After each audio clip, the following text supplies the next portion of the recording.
sa Pilipinas. NBC Manila Broadcasting Company. DZRH, member kapisanan ng mga broadcaster ng Pilipinas. Member KBP, oras! Eksakto en punto. 6:04. Balitang makatotohanan, balitang maaasahan. ACS Balita. Walang makakaligtas, walang makakalampas. Saan mang sulok ng kapuluan, Luzon, Visayas hanggang Kamindalawan. Basta't may balita, ipagwagwagan ng sikat na tagapagbalita. ACS Balita. Kasama ang 2x2 tandem Anthony Taberna at Jerry Baha. ACS Balita. Ang programang ito ay hatid sa inyo ng ACS Manufacturing Corporation, ISO certified, maker of world-class quality Pride detergent.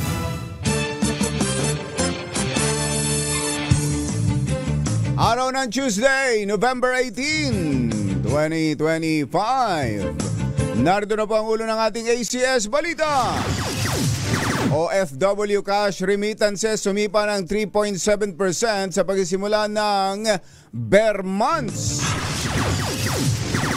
Year-end bonus at 5,000 pesos cash gift matatanggap na ng mga empleyado ng Manila City Hall. Dating DPWH Undersecretary Roberto Bernardo nag-apply para maging state witness. 12 scams of Christmas inilunsad ng CICC at Scam Watch. Aba, talagang 12, ano? Viva Max artist at freelance model natagpo ang patay sa kondo ng dating boyfriend sa Quezon City. At 4 sugatan sa aksidente ng sasakyan sa Taytay, Rizal. Magandang umaga Luzon, Visayas, Mindanao. Good morning Philippines. Hello world. Kami po ang inyong mga tagapaghatid balita. Sa ngalan ni Anthony Taberna, ako po Tina Nolasco. At ito po si Jerry Baha. At ito ang ACS Balita. Sa detalye ng ating mga balita, lumago daw po ng $3.12 billion ang cash remittances mula sa mga overseas Filipino workers o para sa buwan ng Setyembre. Ayon sa Bangko Sentral ng Pilipinas, mas mataas ito ng 3.7% kumpara sa mahigit sa $3.01 billion noong nakarang taon. At ito rin ang pangalawang pinakamataas na monthly remittance ngayong 2025. Sa kabuuan mula Enero hanggang September, umabot na sa $26.03 billion ang cash remittances, mas mataas ng 3.2% sa parehong panahon noong 2024. Pangunahing pinagmulan ng naturang remittances ay ang Amerika. Sinundan ng Singapore. Aba, tingnan mo nga naman Singapore pa lang pumapangalawa sa pinaggagalingan ng dolyar natin.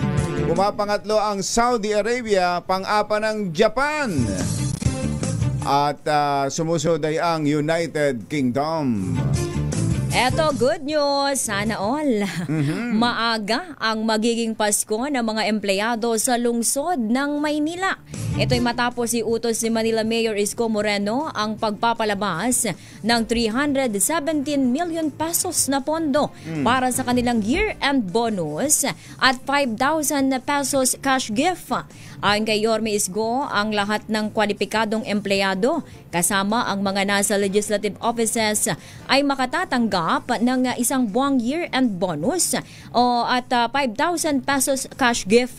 Sinabi ni Domagoso na inatasan niya ang City Treasurer's Office na ilabas ang pondo kahapon ng Lunes. Alas 6:08 ang ating oras. Maya pa ba kay Kongan mga kabalen? Gising na ba kayo? Nag-a-apply na bilang state witness sa flood control mess si dating DPWH Undersecretary Roberto Bernardo. Ayon kay Independent Commission for Infrastructure Executive Director Attorney Brian Hosaka, Nagpadala ng liham si Bernardo sa ICI para ipaliwanag na may confidentiality provisions ang Witness Protection Program alinsunod sa batas. Ipinaliwanag ni Bernardo na sa ilalim ng naturang provisyon ay hindi siya maaaring magbigay ng anumang impormasyong konektado sa kanyang aplikasyon sa WPP. Gitinusaka ito ang dahilan kung bakit hindi na naman natuloy ang pagharap ni Bernardo sa ICI kahapon, ngunit nagsumiti ito ng kanyang ikalawang supplemental affidavit na kapareho ng binasa niya sa Senate Blue Ribbon Committee hearing noong nakaraang Biyernes. Samantala, sanib puwersang inilunsad ng Cybercrime Investigation and Coordinating Center o CICC at Scam Watch Pilipinas ang kampanyang 12 Scams of Christmas. Aba, talaga. Ito'y parang paalalahanan ng publiko sa anumang uri ng panluloko. Ngayong nalalapit na ang Kapaskuhan, kalakip na mga paraan kung paano maiiwasan ang mga ito. 12 Scams Of Christmas. Aba. Oo. Engineer Tony Nanggel, ayan, makinig kayo mabuti. Makinig. 12 Scams of Christmas. Babala rin ito laban sa iba't ibang klase ng cyber fraud scheme na naglipana ngayong holiday season. Kabilang nga sa mga ito ang online shopping scam, fake delivery, call scam, job investment scam, love scam, loan scam, impersonation scam, may ganun din. Travel scam, charity, middleman scam, at online gambling scam. Ayun. Yun na yun. Yun, ang 12. 12 na ba yan? Ano daw ang pinakamalakas dyan?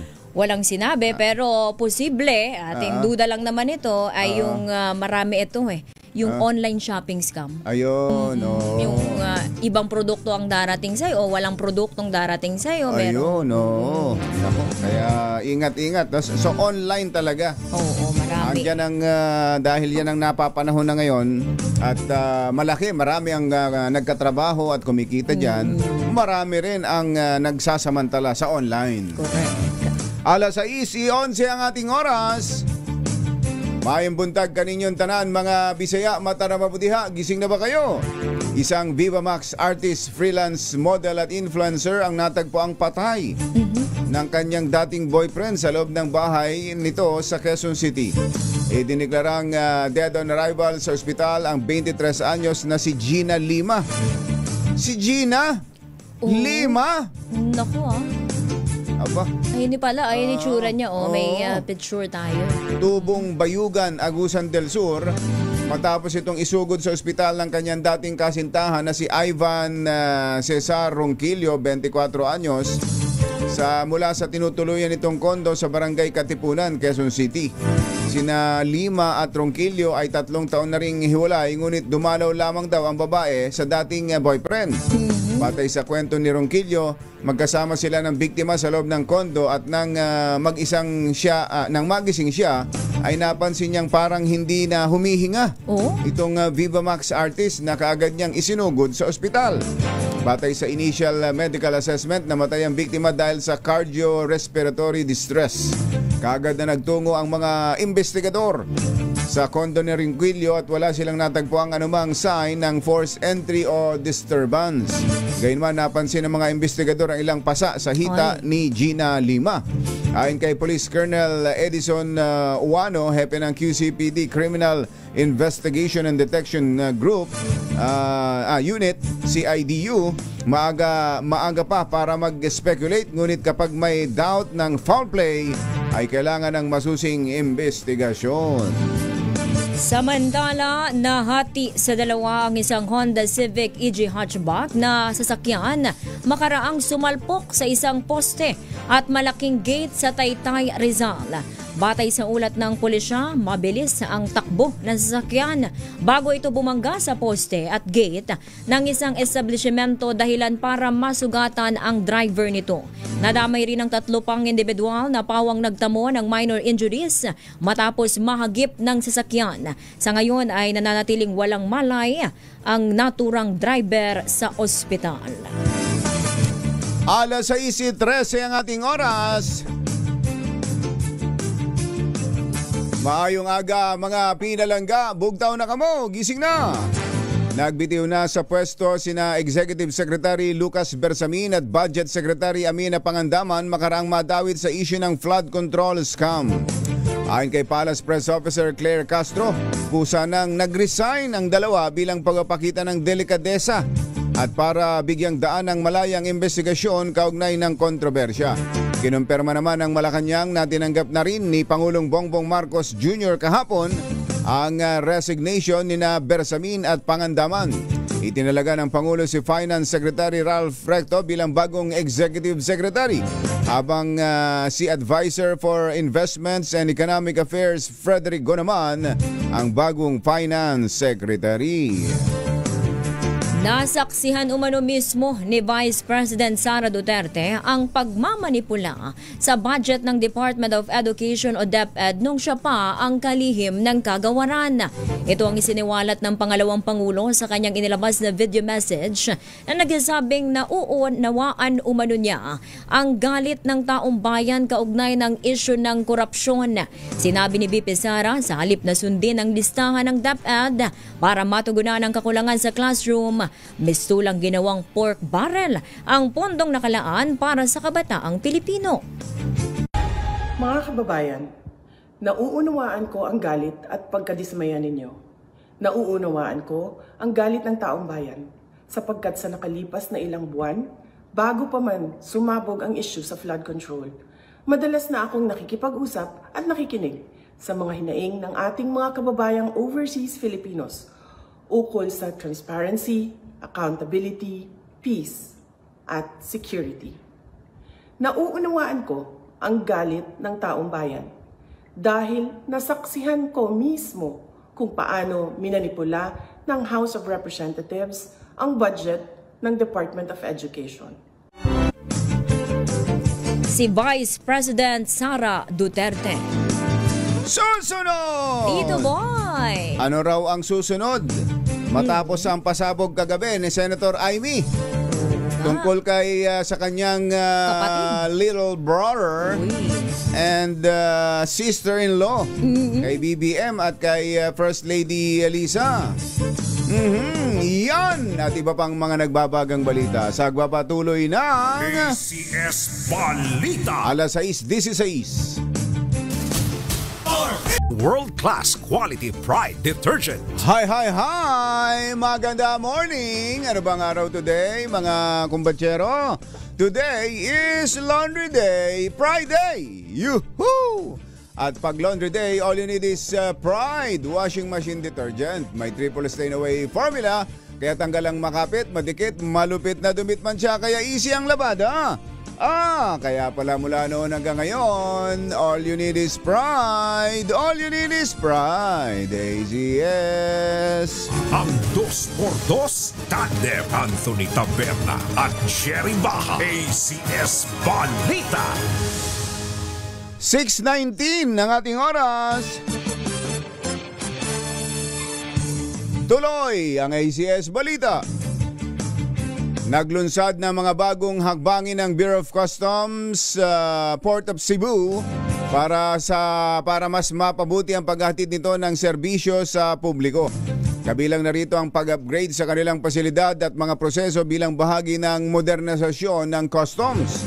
Sa anunsyo ni BOC Port of Cebu District Collector Alexandra Lomontad, kabilang sa mga nasabing hakbang ang paglalagay ng air conditioning units sa customer care, gaya sa waiting area, main lobby at stakeholders holding areas. Ayon kay Lomontad, kapag natapos magbibigay ito ng mas komportable at maayos na kapaligiran para sa mga bumibisita sa port para sa kanilang transaksyon. Layo nito na gawing mas client-centered ang serbisyo at maitaguyod ang professionalism, kausayan sa paghahatid ng serbisyo. Tiwala naman si Customs Commissioner Ariel Nepomuceno.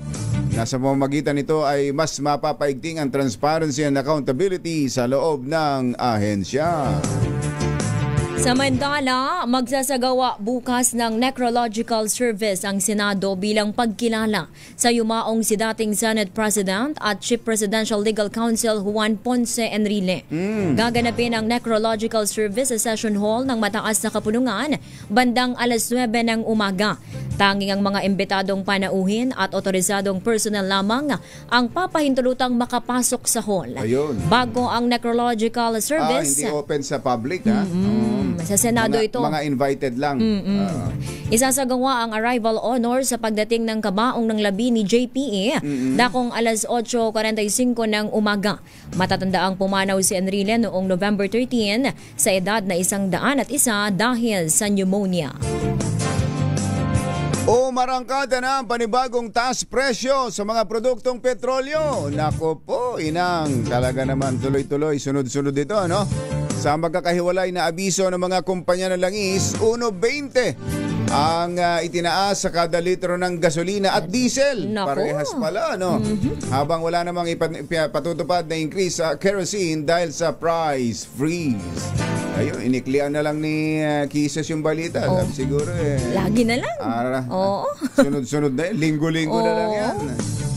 Eto, pwede nang i-extend ng mga foreign nationals ang kanilang visa online. Sa anunsyo ni Immigration Commissioner Joel Anthony Viado, maaaring magsumite ng visa extension online kahit pa may kalamidad sa pamagitan ng e-services portal. Ayon kay Viado, bahagi ito ng modernization effort ng Bureau of Immigration para sa mas ligtas, accessible at maasahang serbisyo ng ahensya. Naghatid ang kabuuan ng ating ACS Balita. Ito po si Jerry Baha. At ito naman po si Tina Nolasco. Kasama ang 2x2 Tandem Anthony Taberna at Jerry Baha. ACS Balita.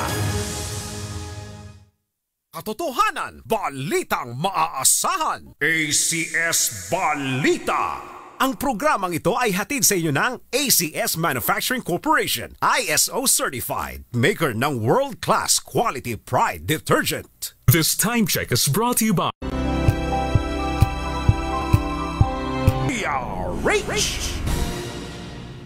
Humahataw, humahagupit, lumalatay na komentaryo sa himpapawid. 2x2. Walang takot sa paghimay sa masalimuot na isyu ng bayan. 2x2. Humahataw na mga balita at impormasyon. 2x2. Ating damhin, ating lasapin ang hagupit na 2x2.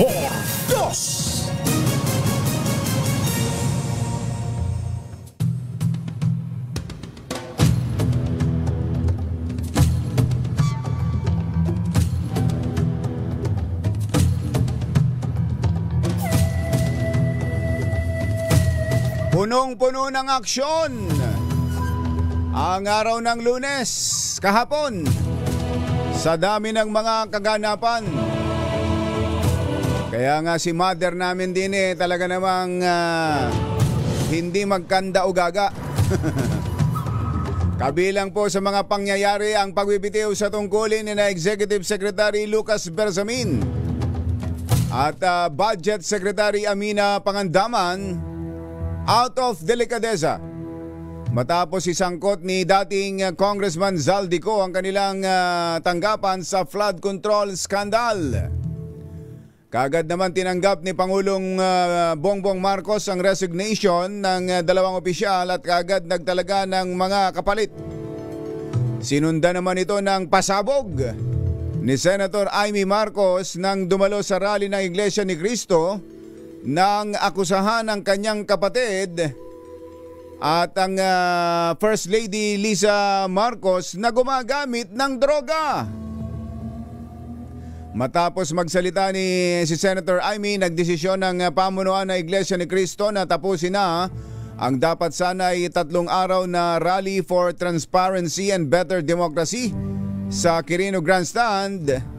Dahil pagod na rin ang mga nagsidalo at malinaw na naiparating na nila sa pamahalaan ang mensahe.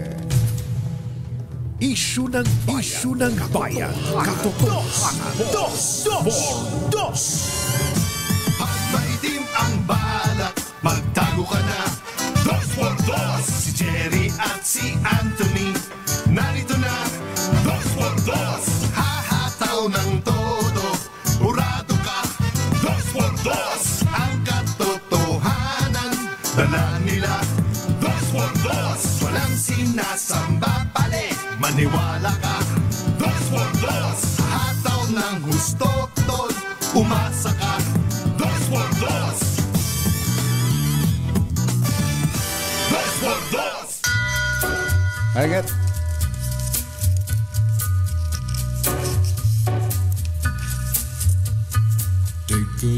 Hi.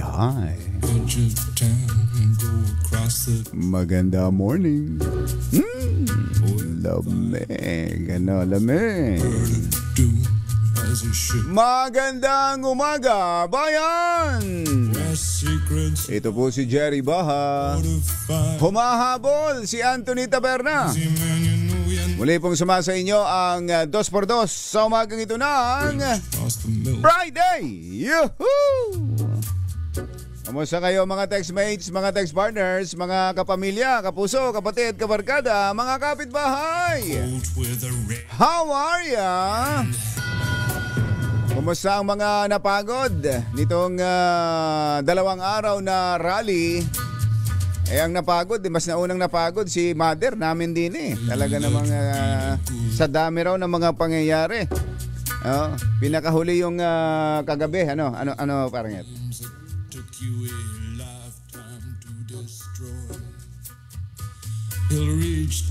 Diba?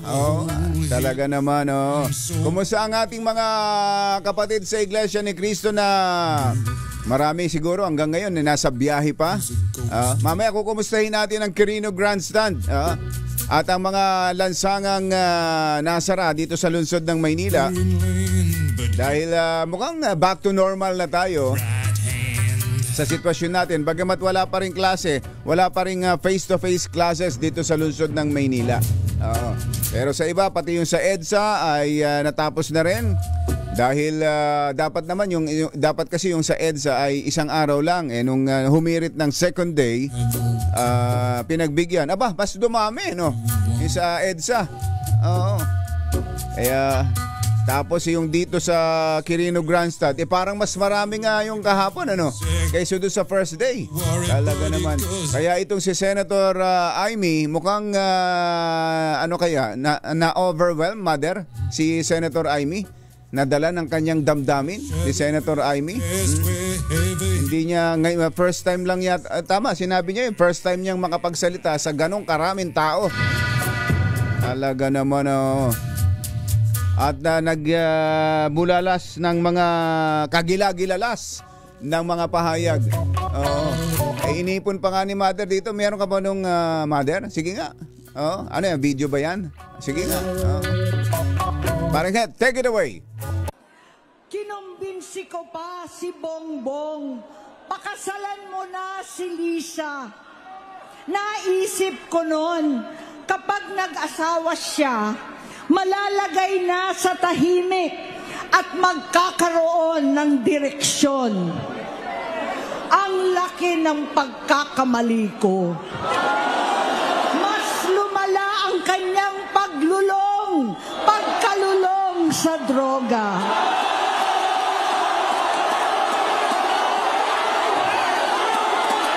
Dahil parehas pala silang mag-asawa. Nako po, inang Talagang punong-puno ng emosyon si Manang Amy. Ano mother, sinesenyas mo dyan? Ha? Hindi mo rin, hirap ka rin? Hirap kang, nguyain? Bihira tayong makarinig ng ganyang mga salita. May mga away-away, mga magkapatid, pero narinig natin sa kapitbahay kung tayo ay nakikichismis-chismis lang. Pero yung ganitong sitwasyon, nako po. What's next? Ano ang susunod? Ayan. Ano yun? Totoo bang sinadya ba yun ni Senator Ay? Pinaghandaan niya ba yung kanyang speech na yun? O spur of the moment lang yun? Ha? Yun ba talaga ang nakasulat sa kanyang dapat talumpati doon? O nadala lang siya ng damdamin sa harap ng mammoth rally, mammoth crowd, ganong karaming tao dyan sa Quirino Grandstand. Mamaya, pag sikat-sikat ng araw ay makakakuha tayo ng development dyan. Siguro kay Senator Amy mismo, Mother, ano? Makuha tayo ng update. Pero unahin muna natin ang update. Sino ba unahin natin ngayon? Ha? Sa Luneta na muna. Unahin muna natin ang sitwasyon. 6:36 ang ating oras. Alamin natin ang sitwasyon dyan sa Quirino Grandstand matapos ang rally ng Iglesia ni Cristo. Andun ang ating Aris 29, Boy Gonzales. Come in, boy!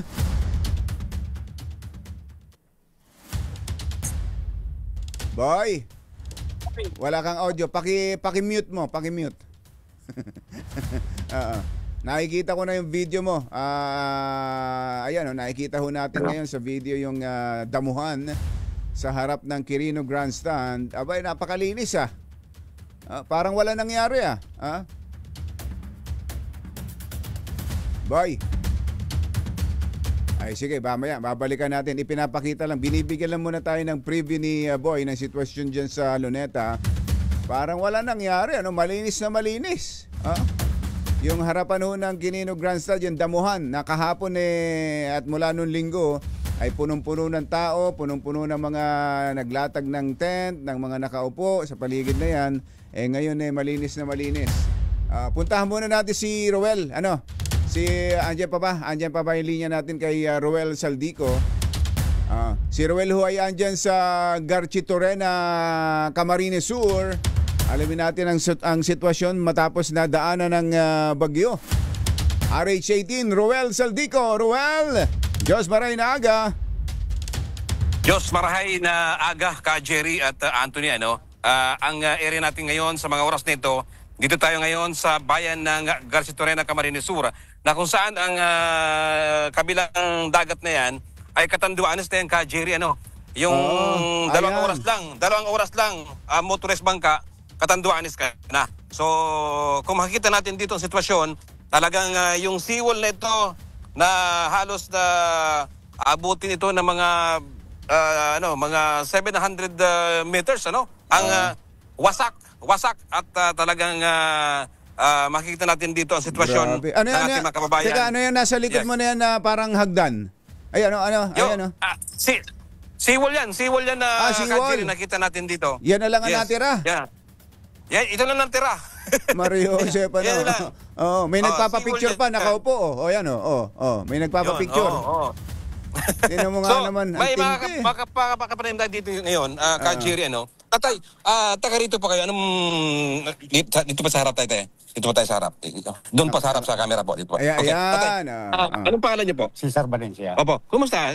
Nung makita niyo dito, kumusta yung area na itong seawall na ito? Tingnan ka po. Nung oras na pumunta ko dito, mga 8 o'clock in the morning, ang seawall na ito, dito pumuputok ang alon. Opo. Tapos, yun, unang bumagsak doon sa may bandang eskwelahan. Tapos sunod-sunod na hanggang sa Balugo. Hanggang sa naubos yan. Ito, kailan ba itong project na ito, na seawall na ito? Bago lang ito, wala pa yatang 1 year. Wala pa 1 year po? Bago lang. Gano'ng kahaba yan, tatay? Gano'ng kahaba? Mga, kung hindi ako nagkakamali, mga hindi bababa sa 500 meters. Meters ito.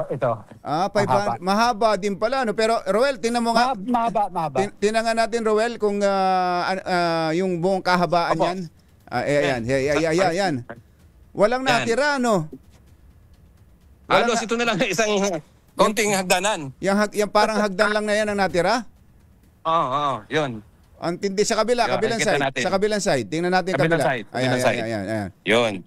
Ay, wala nga. Mahaba yan, Wala nga palang natira, yan lang pinagpapapicturean ito dyan. na lang, kunting hagdan na lang. Hagdanan. Yung hagdanan na lang. Kanilang project to, tatay? Kanilang, opo. Ang alam ko, ang project nito galing sa congressman Pintibiglia. Congressman Pintibiglia. Okay. So, more or less, galing ito sa Senate. Ay, Sa Congress. Oh. Office of the Congress. Okay. Pinondohan, Sige, yung pondo, may panawagan po syempre. kayo. Ano gusto panawagan ninyo? Ngayon, ang maging panawagan ko ito, kasi on the way na naman ang construction kang seawall. Sana wag nang gayahin itong seawall na nawasak ng bagyo. Tibay-tibayan na. Wag nang masyadong tipirin ang budget. Kung magkano ang kontrata, eksakto na sa kontrata ang gastos sa seawall. Opo. Hindi yung mag-isip pa tayo ng kung ano-ano. Isipin natin yung damage sa tao. Mabuti ka ngayon. Walang namatay dito. Opo. Mabuti na lang. Sige. Ano. Pero teka, Roel. May tanong ka pa, Jerry, may tanong ka pa. Gaano kataas ho ang naging tubig dyan? Yung paghampas ng alon? Ang siguro hindi bababa. Yung bumagsak na sa seawall. Yan daw, yung tinatanong mo. yung tubig. Yung tumatama. Oo. Yung tumatama sa seawall. Apo. Hindi, more or less 10 feet 10 ang feet. tumatama sa seawall na tubig. Oo. Tapos nung mawasak na ho yung seawall, pumasok na ang tubig dyan sa mga kabahayan dyan. Oo, pumasok ng tubig. Gaano ho kalalim ang naging tubig dyan sa inyo? Ay, dito sa ibabaw na, sa lampas na ng seawall, hindi na masyadong malalim. Hindi na. Kaya lang, hindi na masyadong malalim. Pero ang kinatatakutan ko kaya umalis na ako nung mawasak ng seawall, umalis na ako kasi ang kinatatakutan ko kung tamaan ako ng mga batong nilagay dito sa seawall. Oo, talaga. Delikado yun. Ano? Oo. Delikado. So ang kanin nyo, tatay, ay bago lang yan, yung seawall na yan? Bago lang ito. Last year lang ginawa? Oo, mga last year pa. Oh, okay. Tapos ngayon wala, wasak ano? Walang natira. Walang natira. Tama sinabi nung kasama nyo dito na ang natira hagdanan lang. Hagdanan lang. So ang kayo naman nag-evacuate kayo. Walang namatay. Nag-evacuate kayo, walang namatay diyan. Walang namatay na evacuate kasi yun ang importante. Pagbigay ng warning nung NDRRMC, nag-evacuate na yung mga tao dito. Ayun, mainam. Ako naman, nung nawasak ng seawall, alam ko na kung ano mangyayari kasi nadaanan ko ng andeng. Kaya, evacuate na rin ako. Opo. Okay. Roel, salamat to, tatay. Okay. Thank you, tatay, ha? Thank you, tatay, ha? So, ang makikita natin na Kajer dito, yung sitwasyon dito, yung ating mga kababayan, bumalik pa rin sila dito at kawawa naman talaga. So, yan ang ating ano ikinabubuhay diyan? Mga mangingisda sila, yung mga nakatira diyan. Mangingisda, Kajer, yan pangunahing kinabubuhay nila. So yan ang ating update, Jerry, mula pa rin dito sa bayan ng Garcitorena sa lalawigan ng Camarines Sur. Ito si RH18 Roel Saldico, una sa Pilipinas, una sa Pilipino. Thank you, Roel. Ayun, yan ang antindi nun, ang natira ko, nakita ho ninyo yung natira dun sa seawall. Parang hagdan na lang ng bahay. Oo, ganon katindi. Ang kayo naman sumunod sa forced evacuation. Ang mga naninirahan doon, walang namatay. Ang nadurog ng husto ay yung ipinatay yung seawall. Baha at Anthony Taberna sa 2x2 sa DZRH. 6:44 ang ating oras. Number 1. 6:47 ang ating oras. Balikan natin ang sitwasyon dyan sa Quirino Grandstand. RH29, Boy Gonzales. Come in, Boy! Tayo sa Quirino Grandstand at siyempre, yung ibang mga tinatanggal na ipagkaisa yung mga yung grandstand ay pinagtablado. Abong pa rito at muulan kanina Pero unti-unti na. Basa pa nga pala, no? Basa, umulan. Kaya itong harap na medyo madamuhan, medyo maputik. Pero ito, yung harap na yan, ito yan na walang kalat na basura. Ito sa, malinis ah. Parang wala nangyari. Siyempre, ang ano dyan, yung gilid sa Kalaw, yung Burgos Avenue, dinaanan ko rin yan. Yung una kong pinadalang video. At andyan pa sa gilid yung mga potalet, tapos yung harap. At may mga mangilang-ilang nakatumpok na nakita ko sa maparte ng Kalaw. At saka Burgos, ay di ba ka nakuha na ng truck ng basura? Yung mga kalat at yung Rojas Boulevard, yan sa may Kalaw, Rojas Boulevard, at dito sa may Katekbak, sa malapit sa Manila Hotel. At yan yung sitwasyon ngayon dito. Andiyan ka ba, Boy, kagabi nung magsalita si Senator Amy? Wala na, si Noche yung si Noche. Mga anong oras mula noon kasi pagkatapos nung speech, tsaka nag-desisyon na tapusin na ang rally at wala nang day 3, mga anong oras anong sabi diyan, mga anong oras bago na-clear na totally na-clear yung Quirino Grandstand, yan Luneta?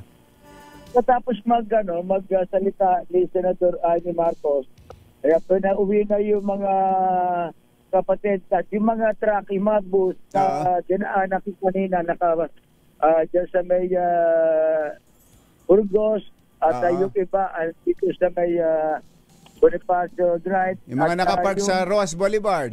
Sa Boulevard, dito sa may, hindi ko pa nadaanan yung road 10 pero yung nadaanan ko, yung dito sa Burgos sa Avenue. Sa may Lawson, may mga bus na ginawang parking yung mga yan. Marami nang bukas sa kalsada. Nakadaan kami muna dyan sa may Lawson. Bukas na.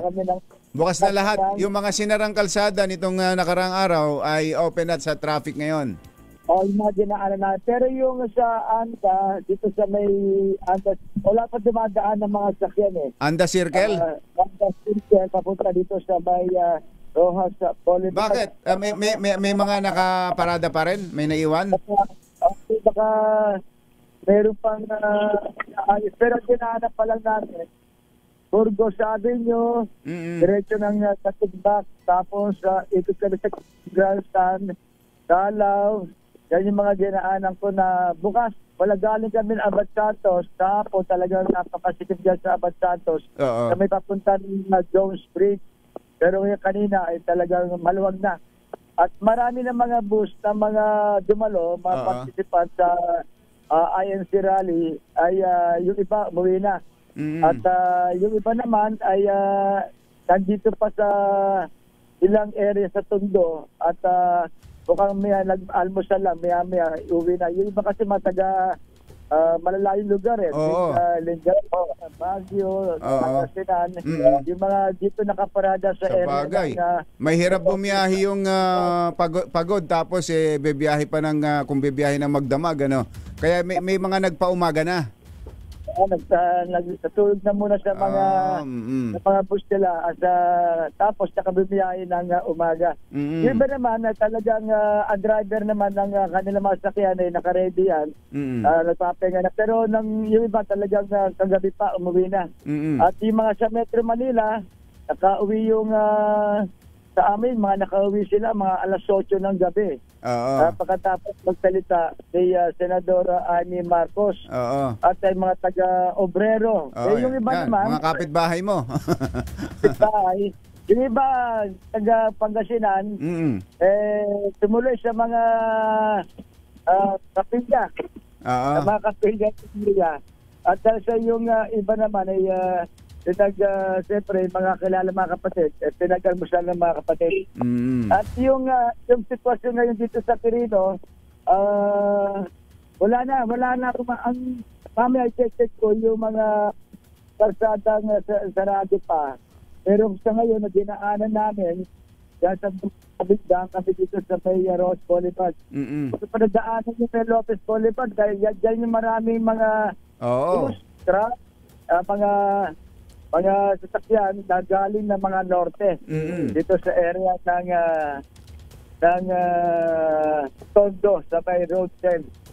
Yan yung sitwasyon na Jerry dito sa Quirino Grandstand at parang yung hinahanap ko yung mga basura na baka hindi pa nahakot, pero kagabi pa ang mga tauhan ng Department of Public Service walang halos nakaship yan, halos walang tulog yan Pagkatapos ng mga ganitong mga aktibidad, tuloy-tuloy yung kanilang pagwawalis para mailagay sa lugar at bago hakutin ng mga truck ng Lionel. Tsaka mismong malinaw naman ang tagubilin sa mga kapatid, kanya-kanyang linis talaga. Kanya-kanyang linis ng basura at yung basura galing nila na pula dito.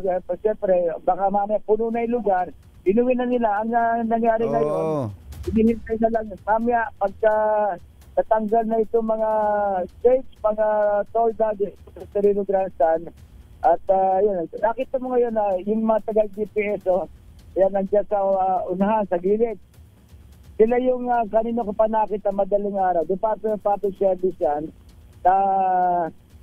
lilinis dito sa area. Ang mga miyembro na iskan kahapon, sila rin yung naglilinis na international ang naglilinis ng mga kal.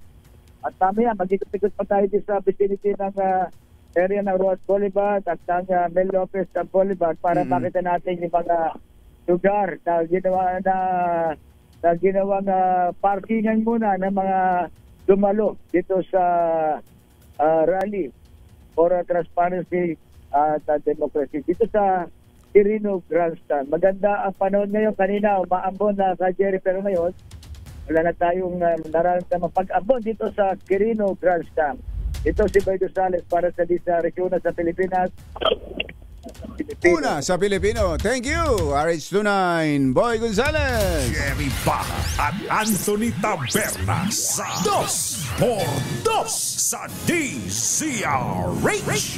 5 minuto na lang, alas 7 na ng umaga. Jerry Anthony Taberna, Jerry Baja, ang samahang pinatibay na ng panahon. 2x2 2x2.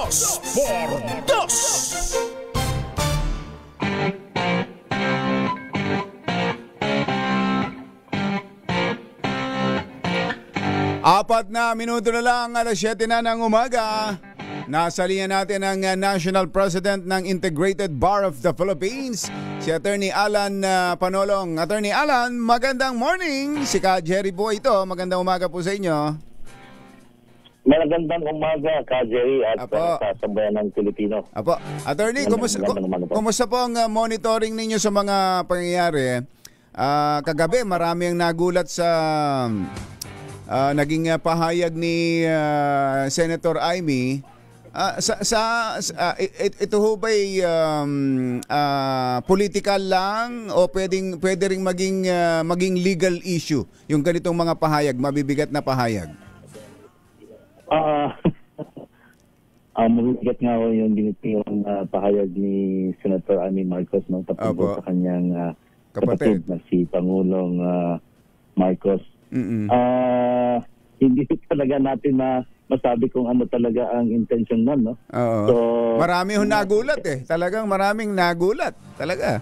Oo nga po kasi unang-una, sino bang mag-aakala na yung kapatid ganun katindi ang binitiwan niyang pahayag tungkol sa kanyang kapatid.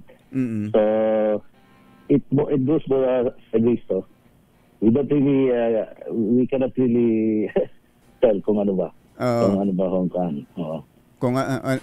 Pero yung may mga pangyayari na ba sa bagay nakarinig na tayo ng mga magkakapatid na nagkakasuhan, pero tungkol sa ibang bagay, halimbawa tungkol sa mana, tungkol sa pera at iba pa. Pero yung mga kasuhan dahil sa mga mabibigat na aligasyon ng ganito, First time ba ito at kung sakasakali kung pwede bang humantong ito sa korte?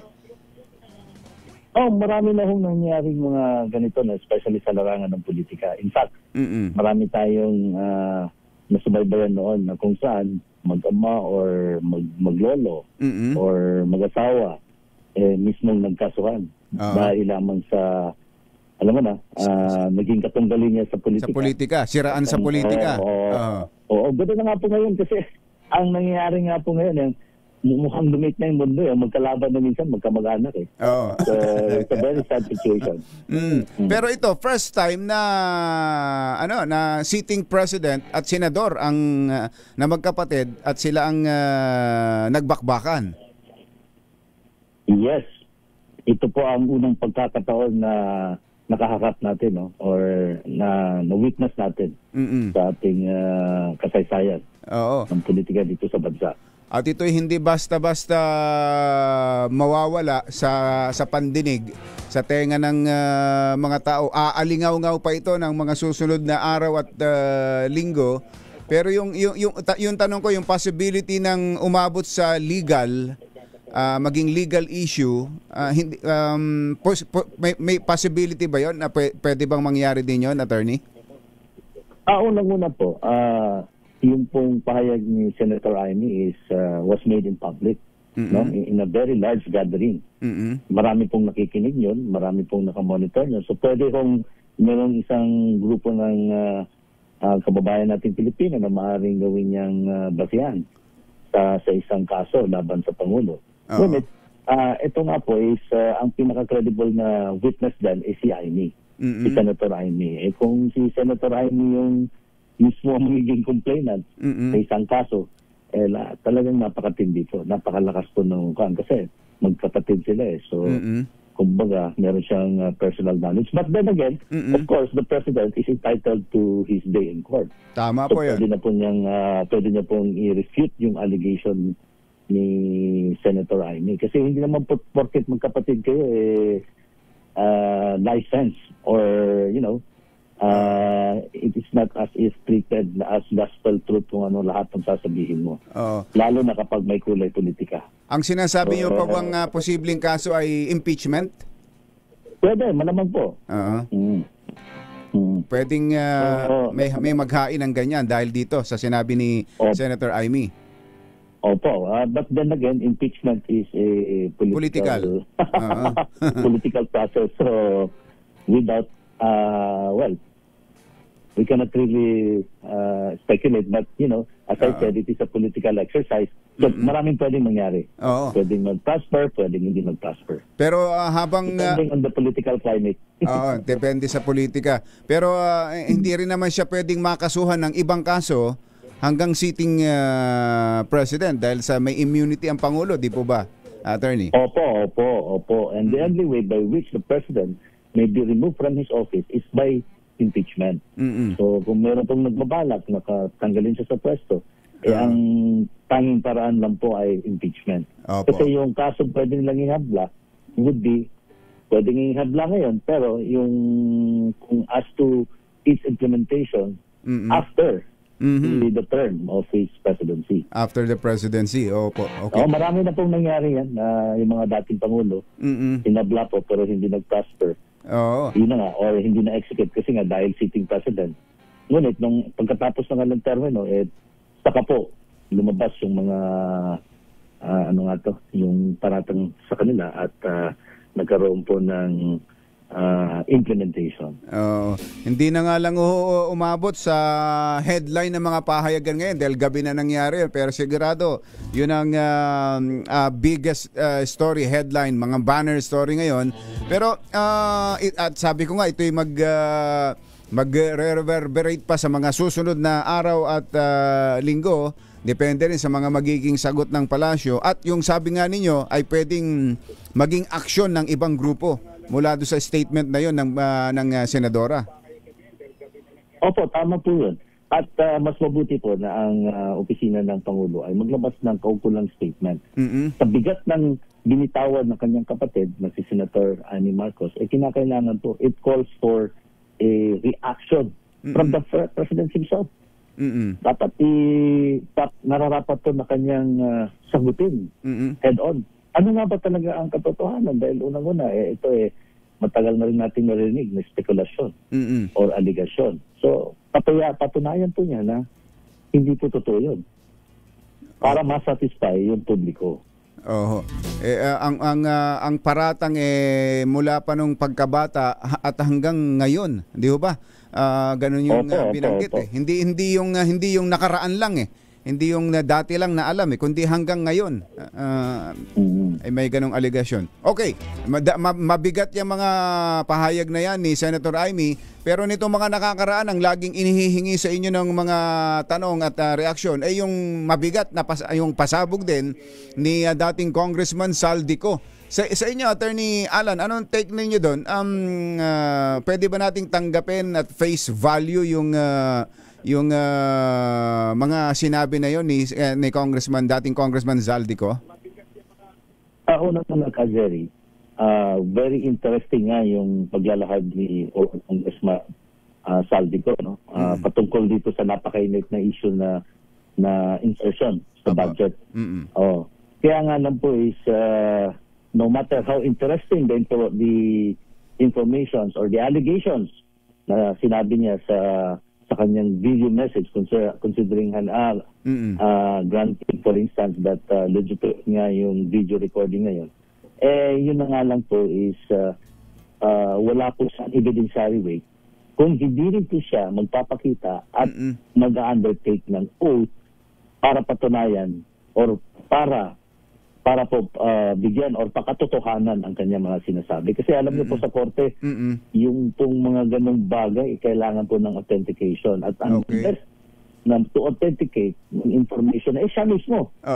Utang siya, magpakita siya, mag-check out at patunayan niya. Para din naman, yung kabilang panig ay mabigyan din ng oportunidad na kanyang ma-rebut o kanyang makasubmit ng kanyang counter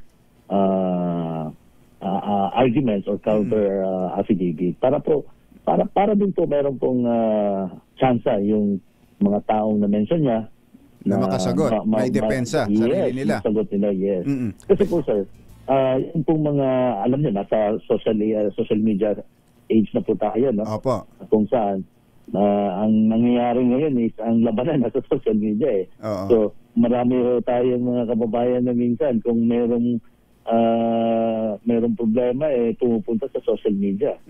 So yun nga lang po is wala ho siyang evidentiary way kung hindi rin po siya patotohanan by means of executing an affidavit. Kasi at the end of the day, sa korte po tinitingnan kung ano ba, under oath ba yung statement na yun. Teka ho muna, sa panahon na ito ng digital age, sabi nyo nga lahat nasa social media na, wala ho bang changes sa patakaran ng korte tungkol sa pagtanggap ng mga ebidensya through Zoom o Meet o through video conferencing? Di ba nung pandemic ginawa na rin naman natin yan, may mga time na may mga hearing at itong mga nakakaraan may mga hearing na through hindi wala siya sa harap, sa loob ng hukuman, pero through video conferencing ay nakukuha na ng testimonya ang isang witness o isang akusado. Tama po yan, no? Nung karang pandemic is ang ating pong kataas-taasang korte, no? Ng palabas ng kung saan inaalaw yung virtual hearing, no? So kaya lang po, pag magpa-file po tayo ng kaso, no? Kung magsasampa ng kaso, unang-unang kinakailangan po yung mismong complainant at ang kanyang mga witnesses ay kailangan po manumpa. Manunumpa po sila na kanilang totohanan kung ano man yung mga aligasyon nila sa mga paratan nila. So, kung hindi nila magawa yun, wala hong saysay yun. Hindi yung tatanggapin yun ng ang ating Department of Justice o Ombudsman o ang ating pong korte. Kung mag-live, kung mag-video si Congressman Saldico ng live, halimbawa sa ICI o sa Senate o kaya sa House hearing, may value ho ba yun? Pwede ho bang tanggapin na yun? Well, nasa rules po ng ICI or rules ng Senado po yun. Sila ho ang makakasagot niyan because if the House rules on investigation in aid of legislation will allow virtual conference or virtual testimony, then pwede po nilang gawin yan. Pero at the end of the day kasi yung rules po nila ang masusunod eh. Ngayon, kung tatanungin po naman natin kung sakaling ihabla yun, ganun, babalik din po tayo sa rules of court. Kung ano ba ang kinakailangan ng rules of court. Kailangan po, according to the rules of court, kung ikaw ay testigo sa isang krimen, kailangan mong manumpa. Oo. At the end of the day, pag i-present ka as evidence, as witness, kailangan mong nandoon ka kasi siyempre para magkaroon ng oportunidad yung kabilang panig na matanong ka doon sa mga paratang na yung siniwalat. Ganun po yun. May mga nagbabanggit ho, nagsasabi na kailangan niyang pumunta sa consular office o sa embassy, na Philippine Embassy kung saang bansa siya nandun at doon magsalita o doon mag-issue ng statement o magbigay ng affidavit. Tama po yun, pero hindi ho doon nagtatapos eh. Kumbaga, isa lang po yun, no? For halimbawa, kung mayroong nagnanais na habla ng kaso, no, sa mga concerned parties. Pwede po niyang gawin yun, under oath. Kaya lang sa rules of court po natin, no, lalo na sa Department of Justice, kailangan po mag-oath ka before the prosecutor eh. So kinakailangan po, nasa before the prosecutor's office. So kung talagang desidido si Congressman Zaldico na patotohanan yung kanyang mga sinasabi, kailangan niya talagang umuwi dito. Kinakailangan po dahil hindi po tayo pwede mag-trial through social media or through hindi po pwede yun eh. So talagang unang-una, pag umuwi siya, makikita din po natin yung sinseridad niya at mapapatunayan niya kung ano man yung kanyang inilahad na aligasyon laban doon sa mga personalidad na kanyang nabanggit. Pwede ho kaya siyang maging state witness? Well, depende po yun sa Department of Justice. Pero ang may mga requirements po para maging state witness. Unang-una is yung taong nag-a-apply ng state witness must be the least guilty of all the... or not the most guilty. Yes. Yeah, least size. Kumbaga, he's not the most guilty. So, marami po siyang may proseso po na dadaanan. Kailangan, nasa Department of Justice or nasa Ombudsman po yan, kung tingin nila ang kanyang isisiwalat na testimonya ay napaka-importante at tanging ito lamang yung po magiging tulay upang magkaroon ng conviction doon sa mga kasama niyang akusado. Opo. Naku, antindi. Ang daming mga pangyayari dito sa atin ngayon. Kaya ang masasabi na lang natin abangan ang mga susunod na kabanata. Ano, attorney? Oo nga po, nakakalungkot nyo, Jerry, no? Kasi unang-una, hindi ho natin, we don't deserve the Filipino nation. Our country does not deserve this kind of scandal. Totoo po yan. So, bilang isang abogado at presidente ng IBP, kami po ay lubos na nalulungkot sa mga pangyayaring ito. Opo. Mr. President, salamat po sa oras. Salamat po sa mga input. Sa ulitin, magandang umaga po. Magandang umaga po at pabuhay tayong lahat. Attorney Alan Panolong, ang National President, Integrated Bar of the Philippines. Masamang tao lang ang takot sa dalawang to. Kaya kung maitim ang balak, magtago ka na! Anthony Taberna, Jerry Baja, 2 por 2! 2 por 2!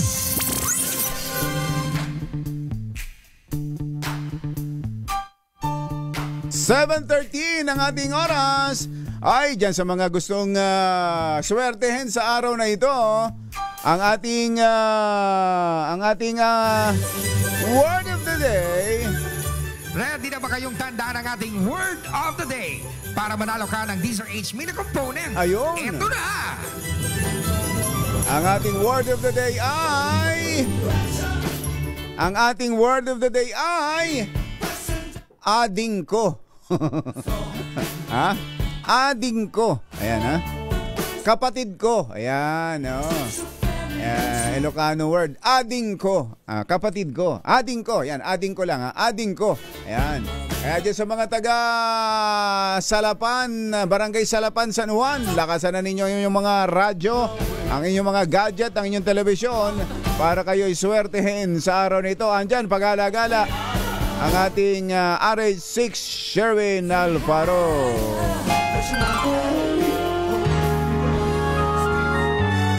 Kauna-unahan sa Pilipinas. Manila Broadcasting Company. DZRH. Member, kapisanan ng mga broadcaster ng Pilipinas. Member KBP, oras! Alas 7:14 na. Balitang bagong-bago. Balitang dapat alam mo. Balitang magdadagdag ng talino. Dahil bagong impormasyon. Makibalita. Unang-una sa DZRH. Pangunahing balita. Kasama ang 2x2 tandem nina Anthony Taberna at Jerry Baha. Narito na po ang ulo ng ating mga pangunahing balita. Senator Amy, deretsahang inakusahan ng kanyang kapatid, ang Pangulong Bongbong Marcos na gumagamit ng droga. Buwelta ng Malacanang, ito'y desperate move lang ng senadora. 3 araw na rally ng INC kontra korupsyon tinapos na sa ikalawang araw. E.S. Bersamin at Secretary Pangandaman nag-resign dahil sa delikadesa. Resignation tinanggap agad ng Pangulo. Mga kapalit itinalaga na. PBBM naharap sa crisis of confidence ayon kay BP Sara. Warrant of arrest ikinasa ng ombudsman laban sa mga senador na isinasangkot sa flood control scandal bago magpasko. At babaeng dumalo sa Day 2 ng EDSA Rally sugatan matapos tamaan ng bumagsak na drone. Magandang umaga Luzon, Visayas, Mindanao. Good morning Philippines. Hello world! Kami po ang inyong mga tagapaghatid balita. Sa ngalan ni Anthony Taberna, ako po, Tina Nolasco. Ito po si Jerry Baha. At ito ang... Pangunahing balita. Sa detalye ng ating mga balita, sugatan ang isang babaeng rallyista makaraang tamaan ng bumagsak na drone sa ikalawang araw ng anti-corruption protest sa EDSA People Power Monument kahapon. Agad binigyan ng atensyong medikal ng biktima matapos magtamo ng sugat habang kinumpiska naman ng mga otoridad ang naturang drone. Ayon kay Police Major Jennifer Ganaban, PIO Chief ng Quezon City Police District, biniberipika pa nila kung ang tumamang drone ay pag-aari mismo ng mga rally organizer. Kwento ng mga kaibigan ng biktima, pauwi na sila sa Pampanga matapos dumalo sa rally nang mangyari ang insidente. Suspendido pa rin ang face-to-face classes sa lahat ng antas sa pampubliko at pribadong paaralan sa Maynila ngayong Martes, November 18. Ito'y kahit pa tinapos na ng Iglesia ni Cristo ang naunang planong 3 araw nitong rally for Transparency and Better Democracy Rally sa Quirino Grandstand sa Maynila. Sa anunsyo ng Manila Public Information Office, mananatiling sarado ang ilang kalsada sa paligid ng University Belt para tiyakin ang kaligtasan ng mga estudyante. Sa mensahe naman ni INC spokesperson Brother Edwil Zamala, bukod sa pagod na ang mga tao, sapat na ang 2 araw para maiparating ang kanilang mensahe ng katotohanan, hustisya, pananagutan at kapayapaan. Hindi madadaan sa mga kilos protesta ang mga nais na pagbabago sa mga Pilipino sa sistema ng gobyerno. Sa panayam ng DZRH kay Professor Clarita Carlos, iginit nito na dapat manaig ang rule of law upang mapanagot ang mga sangkot sa katiwalian. Git ni Carlos, kung may dapat na managot sa korupsyon, idaan ito sa tamang proseso ng batas tulad ng pagsasampa ng kaso, habang maaari din anyang maghain ng impeachment kung Pangulo naman ang pinaniniwala ang nagkasala. I-impeach niya siya, no? Kasi hindi naman po pwedeng gagawin natin yung pagbabago sa sakali. O kung sinong pinakamalakas sumigaw o pinakamaraming tao na magpulong. No? Asa na yung rule of law natin na sinasabi natin? Wala bang ibig sabihin mo? Diba? Gusto nyo i-out siya dun sa kung ano yung sinasabi sa Constitution. It's the way to go, Angelo. There's no other way. You know? Hindi pwedeng magbago tayo dahil tumatakbo-takbo tayo dyan sa kalye. Nakita mo naman, sino na lang maniniwala sa atin sa mga pinagagawa natin, di ba? Si Professor Clarita Carlos. Inakusahan ni Senator Amy Marcos ang kapatid na si Pangulong Bongbong Marcos Jr. na gumagamit umano ng iligal na droga. Ginawa ni Senator Amy ang pahayag sa pagsasalita nito sa harap ng libo-libong kataong dumalo sa ikalawang araw ng Iglesia ni Cristo Rally sa Quirino Grandstand kahapon. Hindi lamang si PBBM, kundi maging ang asawa nitong si First Lady Liza Araneta Marcos ay inakusahan din ng senadora na nagdudroga. Git ni Senator Amy, batid ng kanilang buong pamilya nalulong sa droga si PBBM at habang tumatanda ay mas lalo lamang anya itong lumalala. Kinumbinsi ko pa si Bongbong, pakasalan mo na si Lisa. Naisip ko noon, kapag nag-asawa siya, malalagay na sa tahimik at magkakaroon ng direksyon. Ang laki ng pagkakamali ko. Mas lumala ang kanyang pagkalulong sa droga.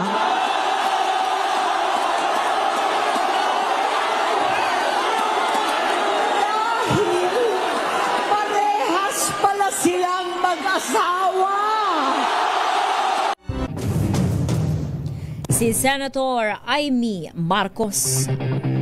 Samantala, bumuelta naman si Palace Press Officer Claire Castro sa aligasyon ni Senator Amy na lulong sa droga ang kanyang kapatid. Sa live stream ni Castro kagabi, tinawag nitong desperadong galawan ang ginawang aksyon ng senadora para malis ang ginagawang investigasyon sa malawakang korupsyon sa pamahalaan. Ayon kay Castro, walang ibang dahilan si Senator Amy kundi siraan lamang si PBBM maging si First Lady Liza Araneta Marcos. Muling iginit ni Yusek Castro ang resulta ng naging drug test noon ng Pangulo sa St. Luke's Medical Center kung saan lumabas na negatibo ang Pangulo sa paggamit ng droga. Alam natin kung anong motibo niya. Dahil ba maaari ng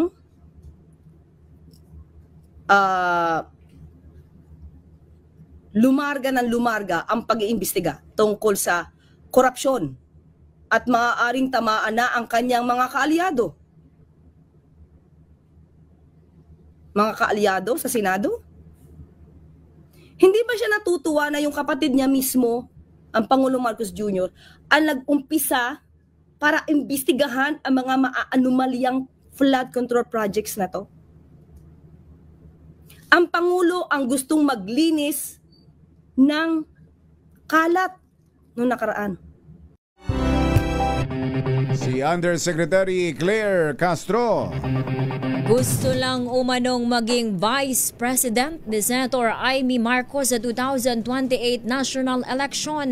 Ito ang nakikitang dahilan ni Presidential Advisor on Poverty Alleviation Larry Gadon kaugnay sa isiniwalat ni Senator Amy sa INC rally laban sa kanyang kapatid na si Pangulong Bongbong Marcos. Duda ni Gadon, nais lang mapasama ni Senator Amy sa tiket ni Vice President Sara Duterte para makatakbo sa nalalapit na eleksyon. Kaya kumakampi umano ito sa magnanakaw. Kumpiyansa naman si Gadon na hindi magtatagumpay ang propaganda ng presidential sister dahil marami ang sumusuporta at naniniwala pa rin kay PBBM. At sinisiraan mo pa si BBM para ikaw ay makapagtakbo sa ticket ni Sara as Vice President. Yan pala ang plano mo, ha? Na magtumakbo kang Vice President kay Sara. Nasaan na? Nasaan ang lohika mo? Nasaan ang iyong isip na punta? Ha? Kinakampihan mo ang mga mamamatay tao, ang mga magnanakaw, ang mga korap. Hindi lang korap na sobrang corruption ang ginawa niyan. Diyan lang sa flood control project. si Presidential Advisor on Poverty Alleviation, Larry Gadon. Ay, nako naman. Gigil na gigil. Mabigay nga muna tayo ng pera. Tumutok sa DZRH at manalo ng instant 1,000 pesos sa Pasko Panalo Malacash Promo. Kasama ang Pride Detergent. Nakakasakit sa ulo ang mga pangyayari. Mabigay na lang muna tayo ng pera dyan sa San Juan. Abay, may nanalo na. RN6 Sherwin Alfaro. Go, go, go! Din ko pong sing-sing, memoyat kongan. Yan yung kinakantang yun ng marami ha. Na ading ko, Diyos ko, ading ko. Buti lang hindi talaga napalitan ng letter K yung NG sa dulo. O hindi, naging adik ko. Pero ito muna ang winner natin dito sa Barangay Salapan, dito yan sa San Juan City, at nahuli natin na nakatutok sa DZRH sa kanyang cellphone. Si tatay na ating nahuli na nakatutok sa DZRH. Pangalan niyo po? Armando Simakon. Si tatay Armando. Si tatay Armando palagi nakatutok sa DZRH dahil napaborito mo ang DZRH. Ito, meron kang isang 1,000 pesos mula sa Pride Detergent. Anong antang hanap buhay ni Armando, Sherwin? Driver. Parang mahihain tong si Kuya Armando. Anong kasi yung ihatid niya sa eskwela, andito na sa gate. Nag-aabang. School bus. Hindi, nagtatrabaho sa isang pribadong pamilya. Family driver. Okay. Yan, tignan mo naman yung kanyang pinagtatrabaho. Ito yung gate, asul na asul. Ibig sabihin, talagang kapayapaan. Dapat manaigang kapayapaan sa panahon. Pagsakay sa sasakyan, Sherwin, pagsakay sa sasakyan, siyempre, hindi na pwede mag-cellphone. So, nakabukas na yung radyo niya sa nakabukas naman yung radyo sa kanyang sasakyan. Kaya nakatune in pa rin siya sa DZRH. At dahil nakatune in ka sa DZRH, dapat masagot mo yung ating word of the day. Ayan. Ano word of the day? Ading ko. Yun! Ading ko! Eto, meron kang DZRH mini component! Yan na.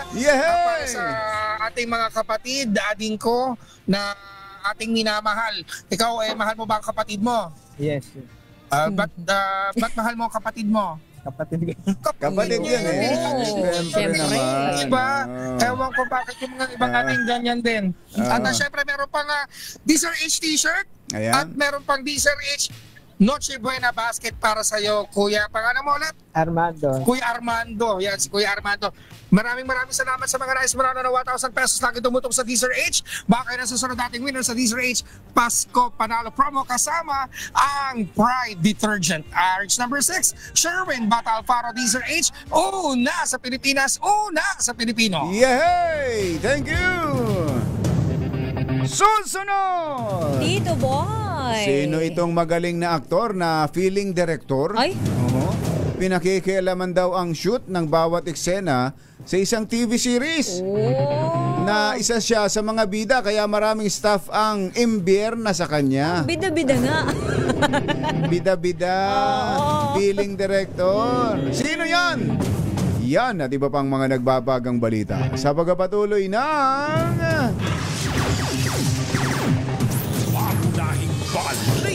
7:27. This time check is brought to you by ACS Manufacturing. ZRH, pangunahing balita. Alas 7:33. Tuloy ang ating mga pangunahing balita. Itinalaga ni Pangulong Bongbong Marcos si Finance Secretary Ralph Recto bilang bagong Executive Secretary matapos na magbitiw sa pwesto si Executive Secretary Lucas Bersamin. Papalit naman kay Recto bilang Finance Secretary si Special Assistant to the President for Investment and Economic Affairs Frederick Go. Si Budget Secretary Undersecretary Rolando Toledo naman ang italagang officer in charge ng DBM kapalit ni Secretary Amina Pangandaman. Kinumpirma ng Malacanang kahapon na nagbitiw sa pwesto sina Bersamin at Pangandaman bilang delikadesa matapos na idawit ni Congressman Zaldico ang kanilang mga tanggapan sa issue ng flood control anomalies. Samantala, tinanggap na rin ng Pangulo ang pagbibitiw ni Presidential Legislative Liaison Office Undersecretary Adrian Bersamin na apo sa pamangkin ni E.S. Lucas dahil din sa delikadesa. Tiniyak ng palasyo sa publiko na lahat ng ahensya ay itutuloy ang operasyon ng walang hadlang at katulad pa rin ang commitment para sa epektibong pamamahala at serbisyo publiko. Naniniwala si Vice President Sara Duterte na nahaharap ngayon si Pangulong Bongbong Marcos sa isang malalim na crisis of confidence, bunsod ng mga alegasyon ng korupsyon at umano'y maling pamamahala sa administrasyon. Ayon kay BP Sara, tila nawawalan na ng malinaw na direksyon ang mga investigasyong ginagawa ng pamahalaan kaugnay ng malawakang katiwalian sa gobyerno. Git ng Vice Presidente, nauunawaan niya ang galit ng taong bayan dahil nasaksihan niya mismo ang umano'y manipulasyon sa budget ng DepEd noong siya pa ang kalihim. Mga kababayan, Arestuhin sa December 15 ang ilang dati at kasalukuyang senador na sangkot sa isyu ng flood control anomalies.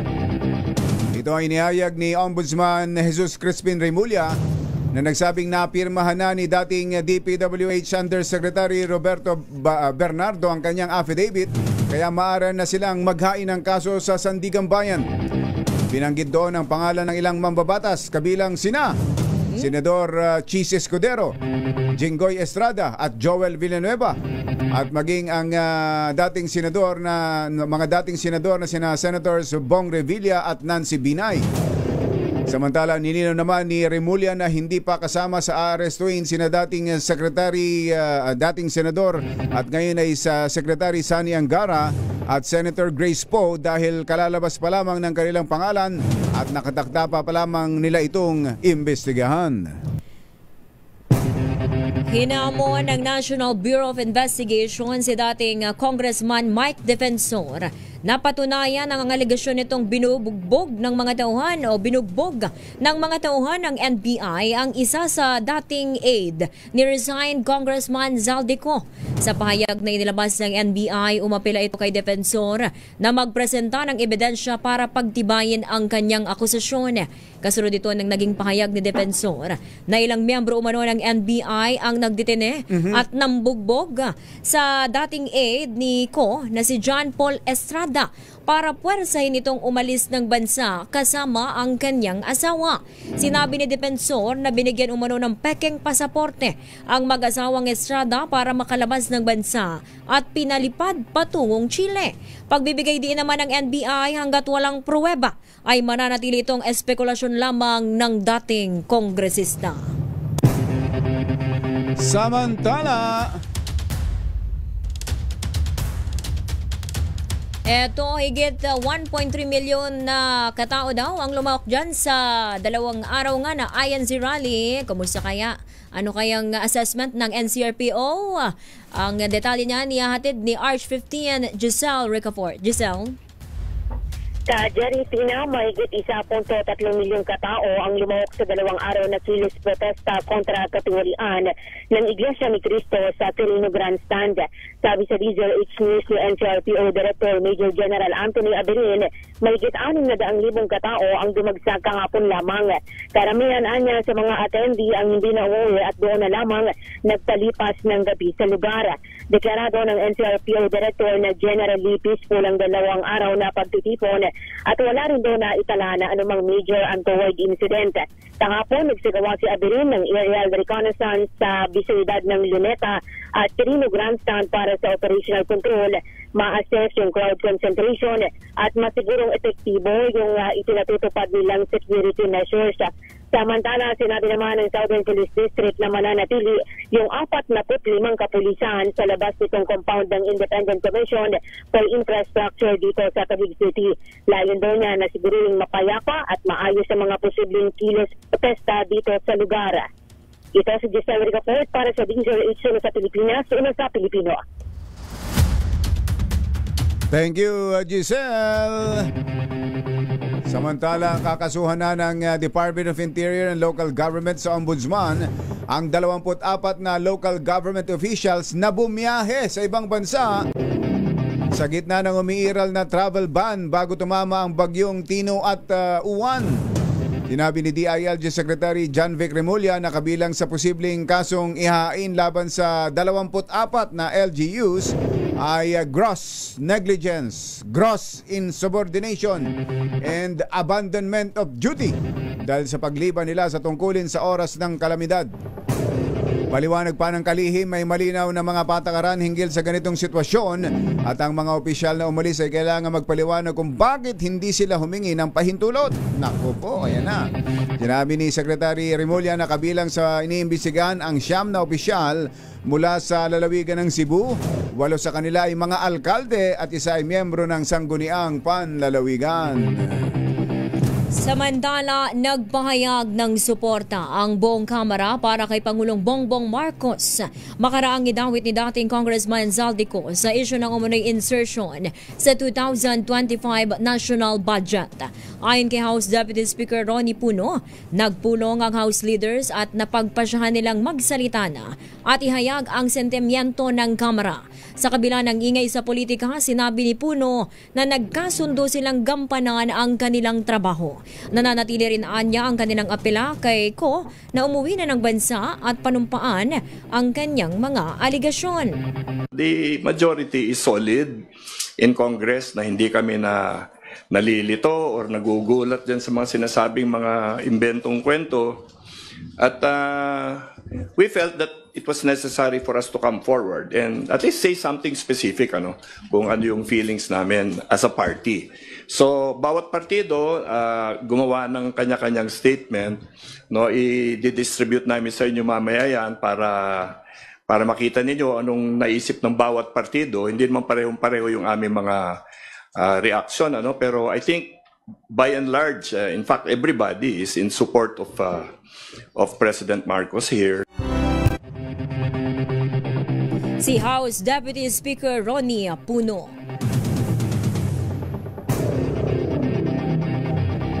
Samantala, makakasama natin via Zoom si Undersecretary Claire Castro. Attorney Claire, magandang morning. How are you? Kumusta na kayo? Ay, teka. Ayan. Programa. Good morning. Talaga naman, kahit puyat, beauty pa rin. Yusek, kumusta? Una siguro, nagkakasunod dito. Una, si Zaldico, nagbigay ng mga pahayag against the President. Ngayon ay yung kapatid mismo, si Senator Amy. Kagabi nung mangyari yun, nasaan ang Pangulo tsaka si First Lady at narinig ba nila at napanood ba nila ng live yung mga sinabi ni Senator Amy? Nakita nila. Aha.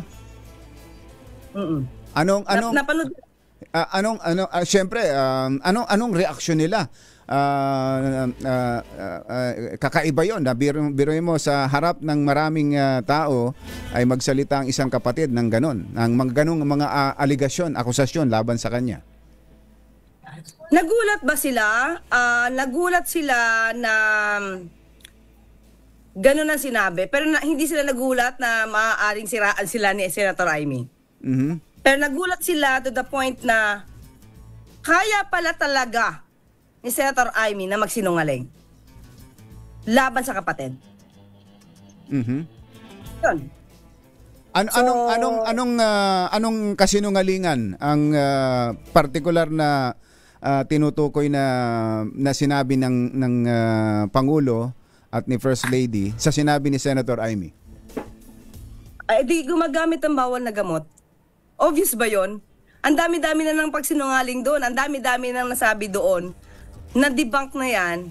Pero paulit-ulit sila dahil wala sila makitang negatibo sa Pangulo marahil. So, kailangan nilang kumilos ng ganito. Mga desperado sila. Kaya kailangan nilang sira ng Pangulo. Saka, tandaan natin, di ba INC Peace Rally to? So, Peace Rally, tungkol sa mga anomalyang flood control project, ano ang isinisigaw ni Senator Amy Marcos? Diyan, sa rally ng INC. Bakit ibang issue ang gusto niyang palaganapin. Diba? So, obvious. Alam mo kung saan ang tinatahak niya. Alam mo na desperado sila dahil gusto niyang pababain ba? Ang purpose ba niya ay pababain ng Pangulo sa pwesto? Hindi naman yun ang purpose ng INC Peace Rally. So para siya na bago, para siya na iba. Diba? Bakit ba? Dahil ba nagpapaimbestiga ang Pangulo sa mga maanumalyang flood control projects at maaaring ang mga kaibigan niya, mga kaalyado niya, tatamaan. So, hindi natin alam kung ano ang pinakamotibo ni Senator Amy. Ang alam natin motibo dito, manira sa sarili niyang kapatid. Oh, okay. Hindi natin alam kung ito talaga yung laman ng kanyang speech. Bagamat pag pinanood mo siya do sa kanyang video, parang may tinitingnan siya sa papel, parang nagbabasa. Haba. Kaya nga pero hindi natin alam kung yun talaga yung laman ng kanyang speech o siya ay nadala lang ng kanyang damdamin sa gitna ng first time niyang makaharap ng ganong karaming tao sa kanyang talumpati. Abogado naman ako. Kaya ko magbasa ng body language. Binabasa niya. That's a script. Hindi pwedeng bugso lang ng damdamin niya yon. Bugso ng damdamin, iba topic mo. That's ridiculous. So, prepared yon. Prepared niya yon. Kung alam mo ng INC yon, definitely hindi natin alam. Kasi pag akyat ng tao dyan, hindi naman alam ng pamunuan ng INC kung ano sasabihin niya. At hindi naman alam ng INC kung yung papinahawak niya ay ano laman. Pero dapat iginalang niya kung ano ba ang adhikain ng INC. Ang INC na dyan para sa peace rally. Para sugpuin ang katiwalian. Bakit yung ang Pangulo ang sinisiraan niya? Bakit yung kapatid niya sinisiraan niya? Ang kapatid nga niya nagpapaimbestiga para sa mga anomalyang flood control projects at infrastructure. So bakit ang kapatid niya, ang kakalabanin niya, na siya nagpapaimbestiga? Hindi ba katawa-tawa yun? Impis na ang mga maaari niyang kaibigan at kaalyado, hindi pa tapos ang confidential funds issue. Bakit kapatid niya ngayon yung sinisiraan niya? Ang dami-dami na may issue about anomalies. Tandaan natin, Jerry, year 2022, ang dami ng ghost projects. At it was admitted by the former president himself. Tumayo ba siya at nanindigan? Marami ba nanindigan sa mga inamin dating Pangulong Duterte noon? Tungkol sa Farmally, tungkol sa ghost projects. Wala namang nag-rally noon So bakit si Senator Amy tatayo na ganyan na parang anlinis? Kapatid niya ang nagpa-imbestiga dito. Bakit hindi pa siya tumulong na lang na masawata ang korupsyon sa Pilipinas? Parang siya pa nagpipigil para siraan ng kapatid niya Okay. So ang sinasabi mo ba, Yusek, planado ito ni Senator Amy at hindi lang bugso ng damdamin. Planado ito, nasa script at hindi alam ng INC na ganito yung kanyang sasabihin? Ganun ba yung ibig mong sabihin? Yun ang pananaw ko. Hindi ko naman masisisi dito ang INC. At sabi ko nga, pinatayo siya dyan, pero dapat natuto siyang gumalang. Bisita lang siya dyan sa INC. Kung bisita, na-align siya kung ano ang gusto ng INC sa rally na ito. Bakit para siya yung naiba? Tama. So, planado to, Jerry. Nakita mo kung paano siya magbasa. Diba? Minsan may inuulit siyang word, minsan meron siyang ibang word or rather nabubulon na word. Ibig sabihin, she was just reading from the script. Opo. Okay. Nabigla ang Pangulo, nabigla ang First Lady, pero nagalit ba sila? Yung bang reaksyon ng isang taong inaakusahan? Ayokong sabihin nagalit. Di ko nakita mismo yung reaction nila. Pero bilang kapatid, sino ang hindi magagalit? Pero ilang beses nang siniraan ni Senator Amy ang Pangulo. May nadinig ba siyang negatibo mula sa Pangulo? Hindi gano'n ang Pangulo sa kanya. Opo. Kaya kakaiba siya. Kakaiba si Senator Amy Marcos. Ano susunod? May action ba? May hakbang bang gagawin ang palasyo o ang first couple sa kanilang kapatid Laban sa kanya? legally? O ano man? Ipagdasal natin siya.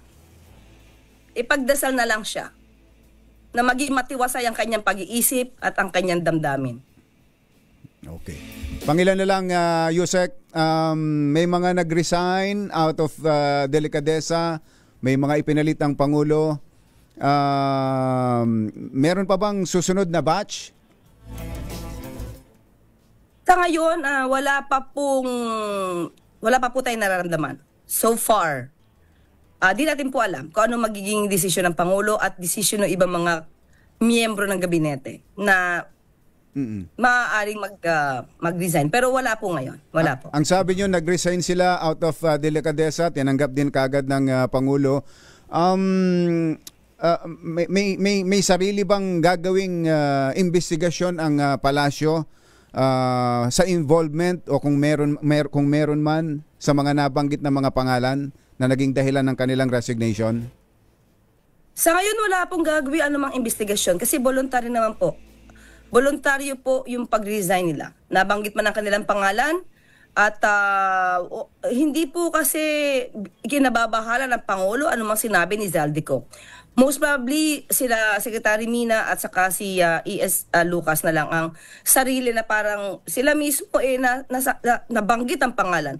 Although we do not believe in the words of Zaldico.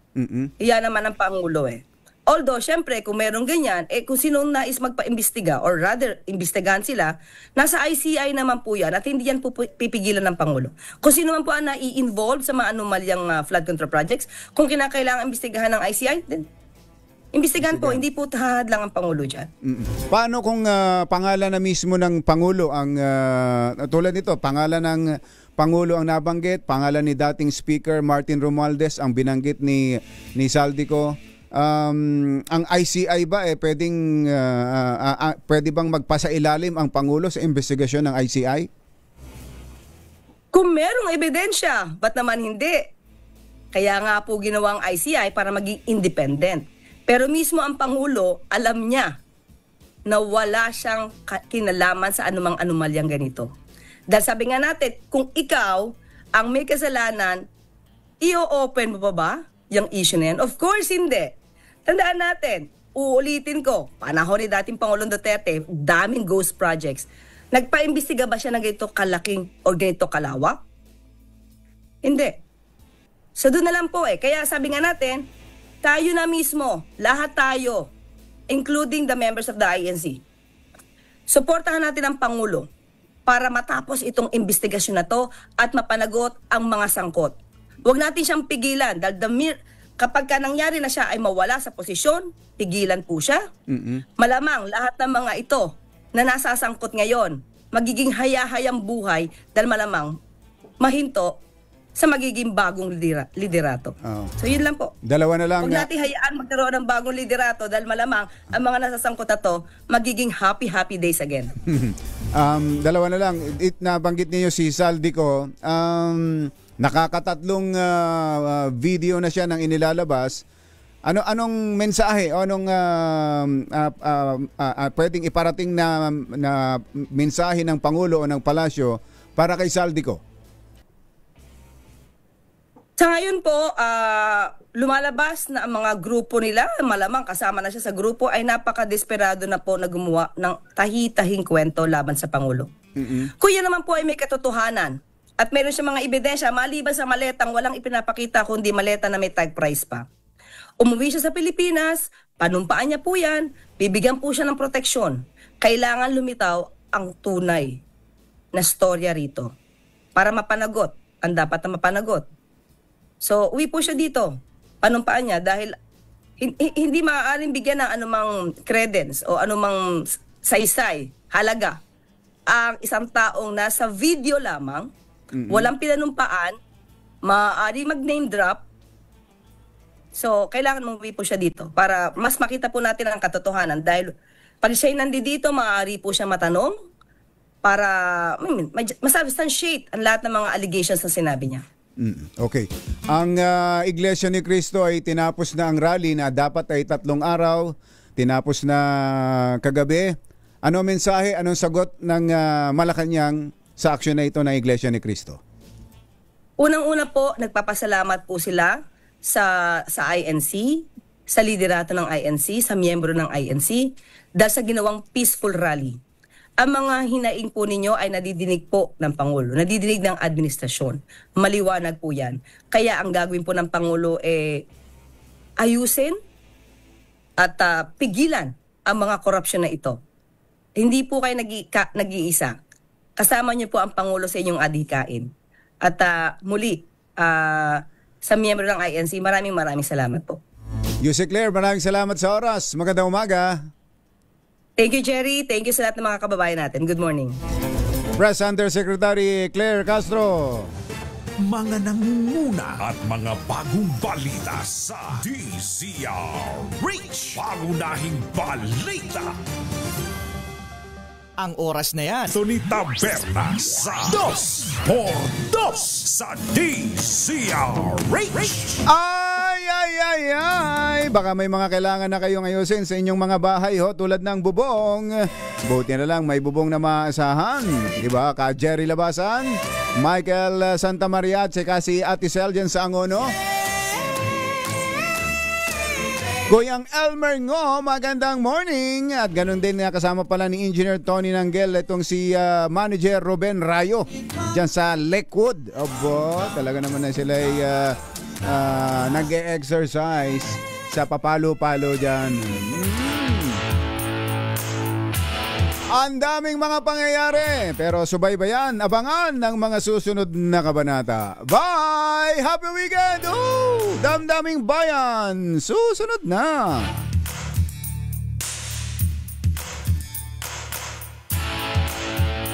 This time check is brought to you by ACS Manufacturing.